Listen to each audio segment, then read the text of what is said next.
Hello, y'all. So, I'm not actually usually known for celebratory fandom. A lot of the fandoming I do is critical.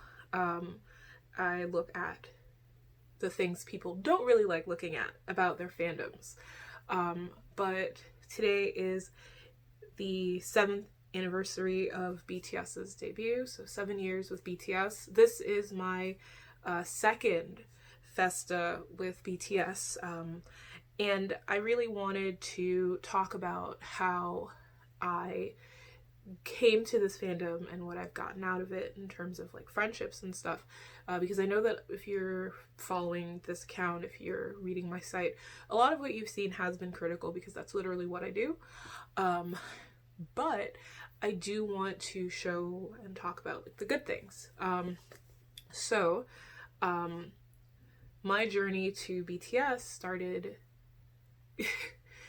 well, relatively recently because I've been into Korean pop culture, like pop music and R&B since I was a teenager, so 2007 to 2009 would be like my starting point. And at that point, I got my nieces, who were then really little kids, like 6 and below, into the music I was listening to. So like Shiny or Boa, Rain, TVXQ. And so I got them into these artists at when they were little babies. And then here we are. I think the first time that my nieces were like, well, you should listen to this. Like my one niece who on Twitter, I call her BTS Nieceling.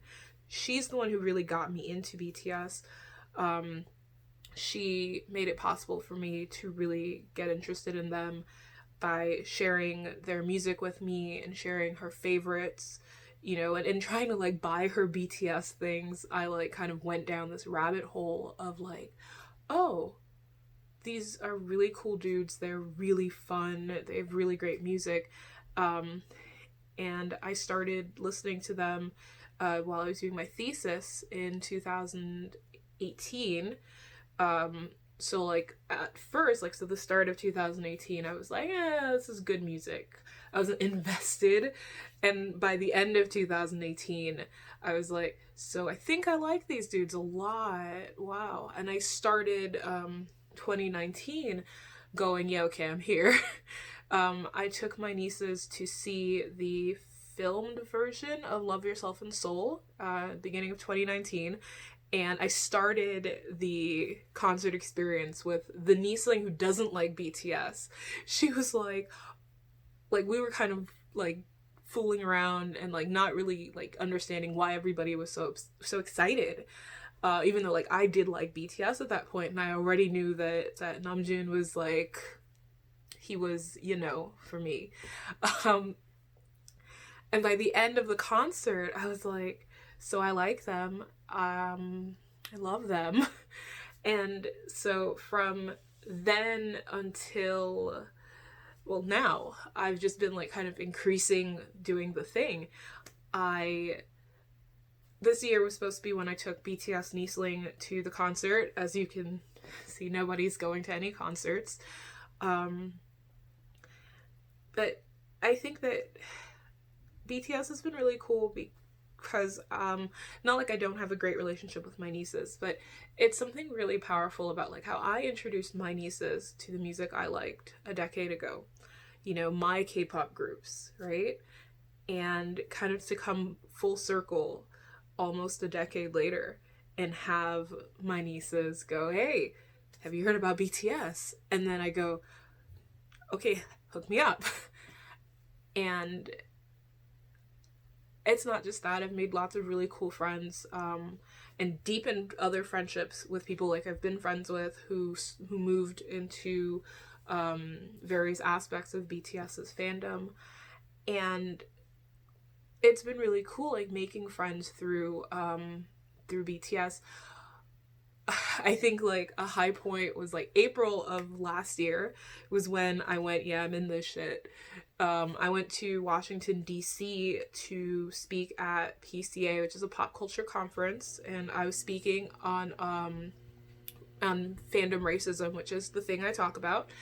And there's a point where I meet someone and I have my Namjoon button on. I was like, I'm going to fan it up. So I have a giant Namjoon button on, and someone who's now one of my dear friends is like, oh my gosh, and we bonded over BTS at this conference. We went to a panel about Korean pop culture. That's the one I keep mentioning, about how Hyuna was somehow a black woman in the dude's presentation. And like, I've made a lot of really good friends on and offline because of BTS, and I was looking forward to, in 2020, making more offline friends and meeting people. And so 2021 will have to do that. That'll have to be what we do. I also really got into BT21. You can see the Shooky headband, which is the first time I'm wearing it because I used to have braids in, and yes, but look, it's a baby Shooky. And then my friend Robert got me this big Shooky. And I have a bunch of these shirts because this was my work uniform, basically.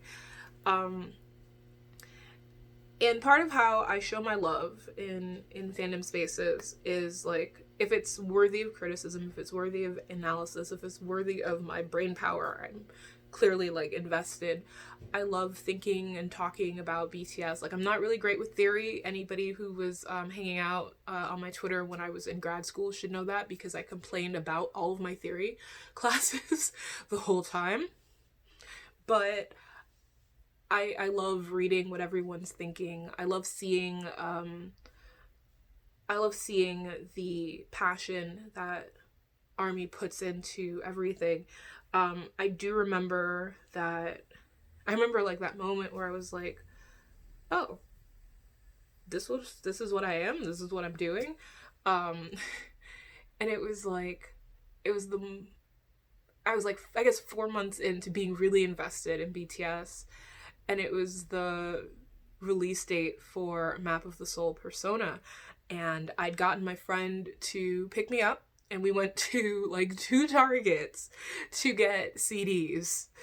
And then when we went to DC the next week, we ended up going to Virginia to get more CDs because I was like, I need a Namjoon photo card. And a lot of my passion for BTS comes from seeing how they've evolved. Like, very often I sit here when I'm working at home and I play their videography from start to finish. I look at their stages just because it's fun, but it's also very familiar. And seeing their growth, you know, even though I wasn't there for their growth, is really cool. And like with all fandoms, there are rough spots. I've talked about them. I will continue to talk about them. But I have to say plainly, like, right now, like, I don't know what tomorrow will bring. I don't know what the next 10 minutes will bring. But right now, from about a year and a half to 2 years of being really invested, or slightly too really invested, because we're really invested right now in BTS, this has been one of the best fandom experiences I've ever had. As in, the group sparks joy, the content sparks joy, the music is inspiring. This is the only time I would never have gotten up for any artist for 5 a.m. Like, maybe Miyavi, actually. So if Miyavi does something, I might wake up at 5 a.m. But no other artist would get me to stay up, like, 24 hours. Like, for Bangtan, the first one that they did, with the back catalog concerts. But then no group could get me to wake up at, like, 5 in the morning to watch a concert, and that's what I'm planning to do tomorrow. I think, like, this is one of the first times I've had a fandom experience where it does feel really positive. I've been really lucky to have friends within the fandom that I can talk to and who'll talk to me, and, you know, it's really cool. Even the people that I don't like, we just don't interact. That's really nice, as opposed to, like, the Star Wars fandom or any other fandom where people who don't like me make it my problem that they don't like me. No one in ARMY Twitter is going to be, like, in my ass anytime soon, probably. They're not. There are bigger things out there to deal with. And I don't know, I'm just really happy to be able to be a part of the fandom, and a lot of people make it really easy to find community. I'm really lucky. I know a lot of, well, Black armies and other armies of color, because I know Army of Color. I know a bunch of people within the fandom, and being able to talk to them and share our concerns, share our great positive feelings has been really great. And it makes me really hopeful for the future, because the people that I've been able to become part of this community with are really nice. There are people who will be like, oh, I know you weren't around for this, here's a link to something. It was really cool. Like, there are all these research opportunities. People are researching and thinking critically, and it's just really cool, because there's so much value in how this fandom does use its best parts. Armies, brains, and hearts, which sounds very gory, to build and be something bigger as a fandom. And I do feel really positive about a lot of the fandom experience. And of course, I have never directly had like a negative experience in this fandom across this time, and that's with me being a pain in everyone's ass, as I always am. And it just I don't know, I just really like it.